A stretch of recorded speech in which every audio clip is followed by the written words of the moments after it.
With a fully diluted valuation of almost $600 million and public ICO prices of an average of 5 times and 7 times what private investors got to buy the token for up till October 2021, this staking infrastructure project has a lot to justify in terms of utility and value to public sale investors. So first off, with this 5x and 7x head start that the early investors have on average, let's take a look into Stader's tokenomics to find out if the ICO participants are likely to get dumped on in the months following Stader's listing on an exchange. So here on the token distribution graph, we can see that 17% of the tokens are allocated to the private sale. There's 150 million total Stader tokens, and that means that 25.5 million tokens were sold in this sale, and in total we can see on the coinlist page that they raised $16.5 million for this. So 25 million tokens thereabouts for just over $16 million equates to a price of about 65 cents per token. And there we can see, that the average price is significantly less than what we're paying in the coinlist sale. The problem here is that, when you dig into Stader Telegram and their Discord, a number of us in our Telegram group ourselves asked the mods what kind of price the early investment rounds were at, and we were told that there was a strategic round between $2.50 and $3.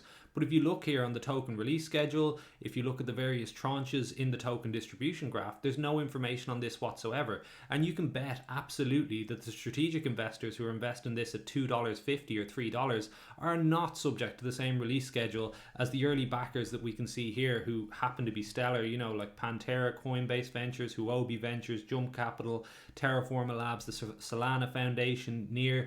Like, if you're a seed investor, you're just not going to get the same release terms as the strategic investors in later rounds. You get the cheaper price, but you deal with a longer release schedule. And this is something that is a real problem for me in these tokenomics, is that these separate tranches are not detailed in the token release graph on the coinlist page, and there doesn't seem to be any information on them. They're all just lumped in at private sale. 0 to 5% unlocked at token generation event, and the vesting linear across 36 months post token generation event. So on top of this, we've got another 17% for team and advisors.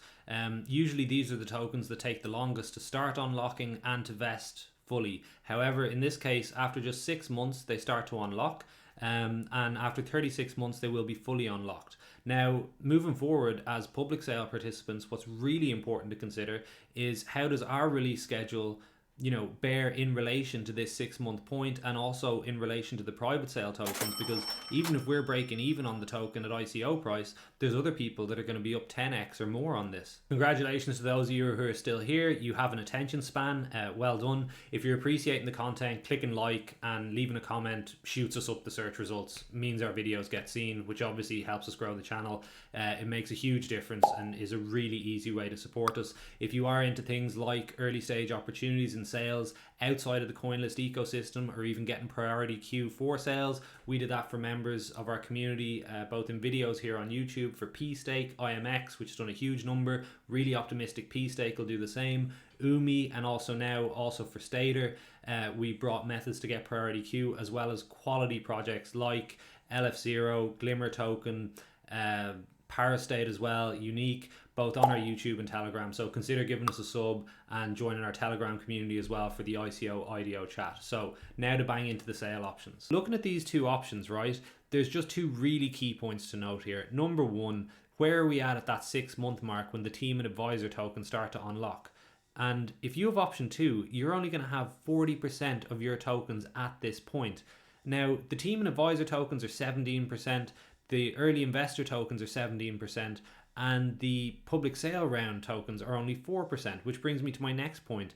That's 8.5 times the amount of tokens for team, advisors, and early investors in comparison to what's there for the public sale. So if even just kind of like around 12% of those team, advisor, and private sale tokens are in circulation at that point, you're looking at that equating to the total amount of tokens from the public sale. And again, even at a price point of 450 or whatever, just at the ICO price for the more expensive option, there's going to be people up many multiples on this whose tokens are getting unlocked, or the team tokens who are just looking to cash in for, I guess their hard work on the project, but haven't actually paid for the tokens in cash either.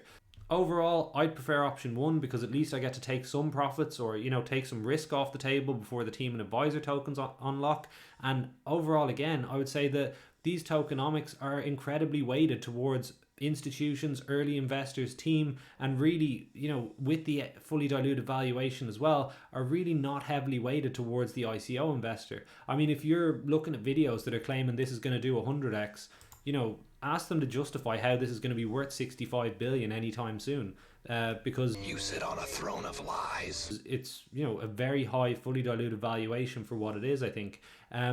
With this in mind, there obviously has to be a really strong product behind it to justify these numbers. So what Stader are aiming to be is like a one-stop shop for staking on various different blockchains with a ton of creative add-ons and utility to take staking to the next level and make it easier. Interestingly, I did ask a friend of mine, shout out to TAF and shout out to Forest Staking, who run a validator service on Casper, his thoughts on Stader, and he was essentially saying they're trying to make staking easy, but staking's already really easy. So I guess maybe the value here is actually in the add-ons. But what we have is a cross-chain staking platform that's its own blockchain with smart contracts, meaning that dapps can be built on top of it. It's launched 2 products on Terra with a total value of over $500 million locked, with Solana and Eth products coming soon. The amount staked already, it's obviously extremely impressive, and going forward, if they can gain adoption from other blockchains, we could well see this number rise massively into kind of, the tens of billions. I mean, they only have to 20x to get there, right?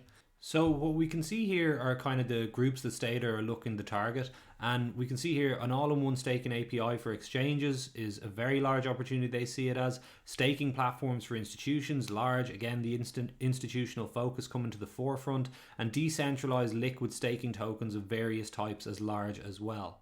So with this being its own layer 1 with the potential for smart contracts, what we can see here is that once Stader smart contracts are launched, they'll be staking with a group of validators possible. So I guess you stake your tokens and they can be distributed across various validators in a single transaction, monitoring the performance and rebalancing it for optimal performance. So making sure you get the most out of your stake, which as someone staking is definitely, a USP there.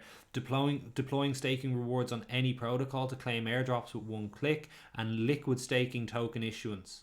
The plan going forward, obviously, after they capture their market share on Terra and Solana, with over 500 million staked on Terra, I think they're doing a pretty good job there so far, is enhancing the smart contract modularity that can be leveraged by third parties to build further applications on Stader, building robust validator monitoring and rebalancing infrastructure to help networks and other protocols manage their staked assets as well, and enabling staking Lego blocks on other proof-of-stake blockchains. In future, they imagine a world where every upcoming blockchain will leverage Stader to build their staking infrastructure, unlocking several applications on top of staking from day zero.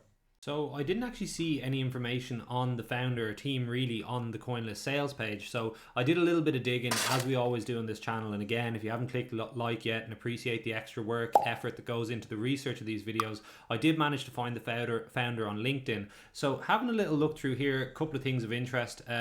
He said he has been the founder of Stader Labs, self-employed from June 2021 to present, which is 8 months. So to drum up an FDV of 650 million, I think it was, in just 8 months is mightily impressive. Well done to him for that. And before that, he was a business analyst, a senior business analyst, and an associate at AT Kearney from kind of January 2010 to July 2017. He then went and became assistant vice president of Zapper Media Labs and was then assistant vice president in Swiggy full-time as well. I'll link his LinkedIn in the description if you want to dig deeper into that for yourselves. To wrap up my final thoughts on this, obviously if I was going for the sale options, I would pick option 1. I think that it's a clean platform. They've done really well to get $500 million staked already. If they're moving across, that's just on Terra. If they're doing this on other blockchains, they could vastly multiply this. There's utility in the token in terms of the need for validators to actually buy the token in order to have delegators stake to them through the platform. This potentially is like a little bit perhaps of a pay for stakes approach, which might not be good for crypto as a whole. I don't see it as something that might be massively hard to copy. I could see competitors coming into this market doing very similar things in the future. Overall, the tokenomics are heavily weighted towards team members, advisors, and early investors ahead of ICO participants. I think the FDV is very hefty, but again, they've had business success in getting that $500 million locked already before they even go to ICO stage. For me personally, like, I wouldn't mind having a nibble on it. I don't expect it to do the kind of a large number in the short term at all, but they do have some creative things there with the dapps being able to be built on top of it, kind of that all-in-one, all-encompassing staking solution, ease of use, and really bringing a standard to staking where you can just go to the one place for all your different tokens that you're holding to get that done. Also use cases for institutions as well.